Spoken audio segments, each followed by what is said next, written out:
Hola chicos, ¿cómo están? Yo soy Carla de Trochich, soy docente ayudante de Salud Pública de tercer año, sociomédica.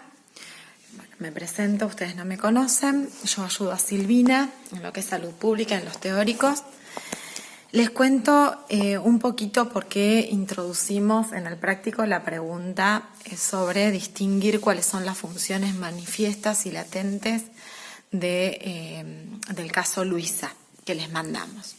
Nosotros en el teórico, ese que había dado Silvina sobre accesibilidad, introducimos esto de un poco analizar el discurso de lo que ustedes van a ver ahora, que son las entrevistas a los referentes familiares, ¿sí? La familia es un tema que nos va a atravesar permanentemente en todo tercer año en salud pública, tanto como en humanidades y en salud mental, pero bueno, eso lo hablarán las profesoras correspondientes. Y nosotros hablamos un poquito de este concepto que tomamos de funciones manifiestas o contenidos manifiestos y contenidos latentes del lenguaje, y tomamos a Robert Merton, que es un sociólogo estadounidense, que nació en 1910 y murió en el 2003. Bueno, este hombre nos dejó algo muy importante en este sentido. El lenguaje es lo que nos define como seres humanos, ¿sí? Lo que nos diferencia de los animales. El lenguaje es lo que nos acerca a la cultura, nos permite identificarnos. Esto nos diferencia de las demás especies. ¿Y por qué tomamos a la comunicación y al lenguaje como herramientas para identificarnos, para definirnos? Porque nos permite expresar sentimientos, nos permite expresar pensamientos, ideas. Entonces aquí es donde a nosotros nos interesan las funciones manifiestas y latentes. ¿En qué consisten? Las funciones manifiestas del lenguaje, para no ampliar una cosa que es para dar en un teórico y que yo se los doy en 2 horas en una clase, son aquellas consecuencias objetivas, queridas, observadas por los miembros de una sociedad, ¿sí? Entonces, ¿esto qué es? Aquellas características particulares de los discursos de las personas, de los discursos directos de las personas, que ustedes van a poder asumir y adquirir en las entrevistas, ¿sí? A los referentes familiares o alguna persona de las familias que vamos a estudiar en los trabajos de campo y que ustedes van a tener como eje en este año.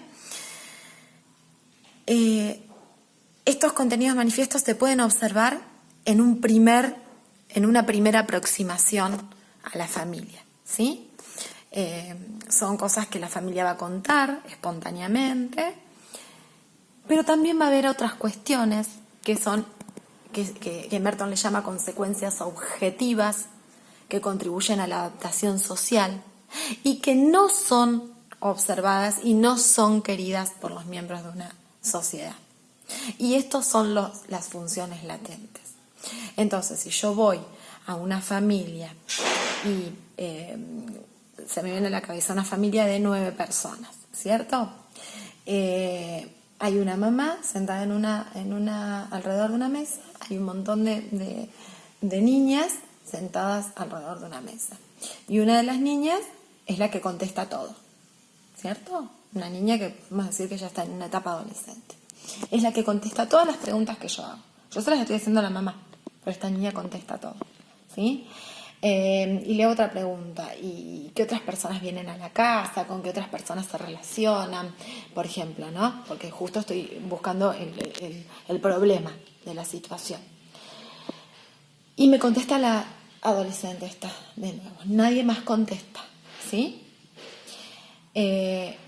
Acá yo me encuentro con una función latente del lenguaje, un contenido latente, ¿sí?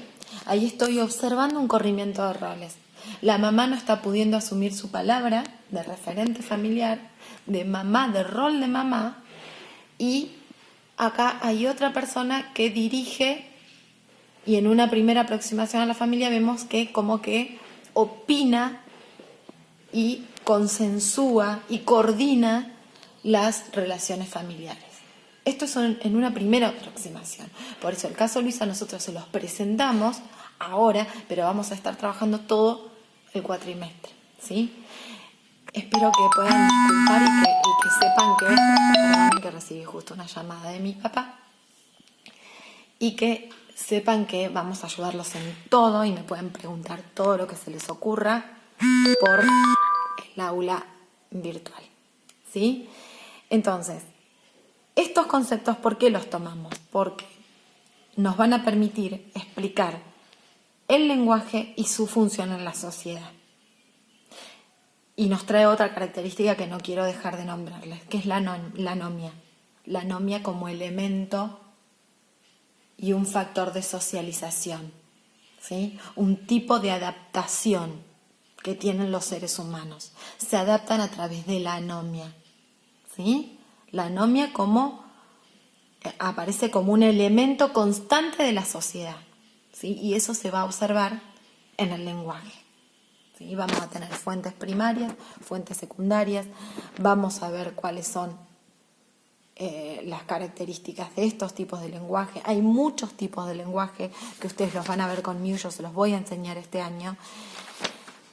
En realidad acá en este momento lo que más nos va a importar es el lenguaje oral o hablado, que tiene que ver con los sonidos de una lengua, con los sonidos que forman palabras, que son las frases.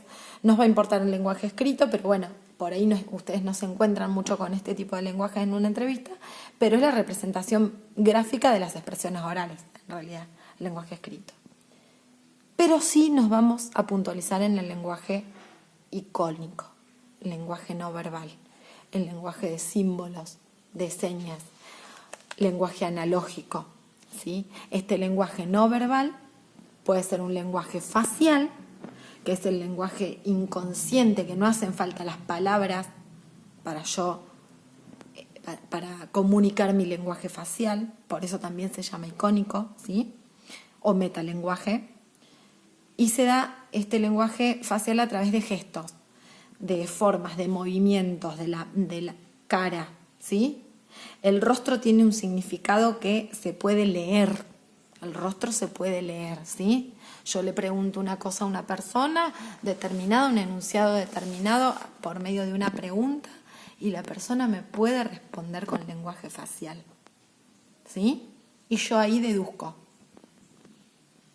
Esto lo hace un investigador, como van a ser ustedes este año. Este año ustedes se van a transformar en investigadores porque van a indagar en lo profundo de cada familia, se van a meter ahí en el universo. Nuestro universo va a ser la familia este año, no como el año pasado que ustedes tenían una institución particular que era un grupo de personas que formaban una organización. Acá va a ser un grupo de personas que forman la primera institución que vemos en nuestra vida desde que nacemos. Esa primera institución y esa primera célula básica es la familia, ¿sí? Por eso me interesa tanto que podamos conocer los distintos tipos de lenguaje, cómo se hace una entrevista, y me interesa mucho que puedan distinguir cuáles son las funciones manifiestas, o sea, las que se ven, las que acepta la comunidad, las que acepta una sociedad, que son esos conocimientos objetivos que son aceptados por la sociedad, y me interesa mucho que vean también cuáles son los elementos latentes, ¿sí? Merton, si ustedes leen y pueden googlear Merton, Robert Merton, es un tipo que pudo dar muchos ejemplos sobre esto. Por ejemplo, otro sociólogo fue Giddens, que a mí me gusta mucho también poner, él lo toma Merton y él habla de una... toma como ejemplo, para ilustrar esta distinción, la danza de la lluvia realizada por los indios Hopi de Nuevo México, ¿sí? Que bueno, dice que los Hopi creen que el ceremonial de la lluvia va a traer cosechas, ¿no? Ellos hacían una ceremonia para la lluvia porque ellos creían fuertemente, tenían esta creencia de que favorecía a las cosechas. Esta es una función manifiesta, ¿sí? Es una práctica cultural. La cultura, ¿qué es? Repasemos esto. La cultura es el conjunto de significados, valores, creencias y prácticas que componen una sociedad y que comparten los miembros de una comunidad, ¿sí? En este caso también vamos a ver la cultura familiar.